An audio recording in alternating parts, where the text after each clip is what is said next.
Assalamualaikum warahmatullahi wabarakatuh. Perkenalkan, saya Nepi Puspita dari kelas 1A dengan NPM A1G022115 dari Fakultas Keguruan dan Ilmu Pendidikan Prodi PGSD. Baiklah, saya akan melanjutkan video pembelajaran pengelolaan pendidikan bab 9 tentang manajemen kurikulum.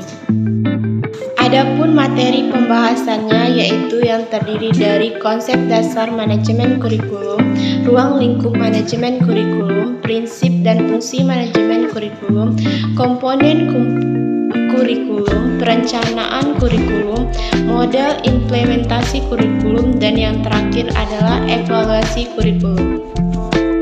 Apa sih pengertian manajemen kurikulum?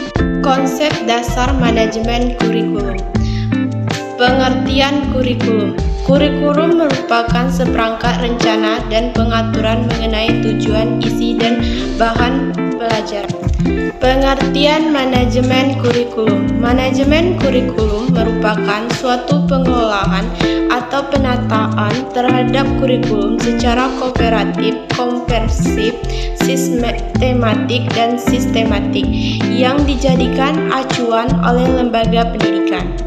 Ruang lingkup manajemen kurikulum yang terdiri atas dua ruang lingkup, yaitu yang pertama kurikulum tingkat satuan pendidikan atau disingkat dengan KTSP, dan yang kedua yaitu manajemen mutu berbasis sekolah atau disingkat dengan MBS.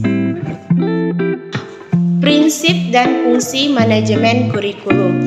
Prinsip kurikulum yang terdiri dari 5 prinsip, yaitu yang pertama prinsip relevansi, yang kedua prinsip fleksibilitas, yang ketiga prinsip kontinuitas, yang keempat efektivitas, yang kelima efisiensi.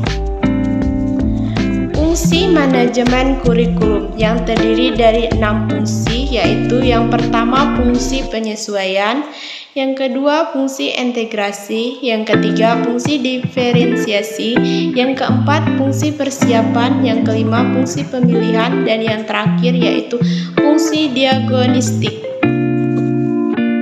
Komponen-komponen kurikulum yaitu 1. Tujuan yang ingin dicapai oleh pendidikan, 2. Isi kurikulum, 3. Metode atau strategi pembelajaran, dan yang terakhir adalah evaluasi atau penilaian pembelajaran.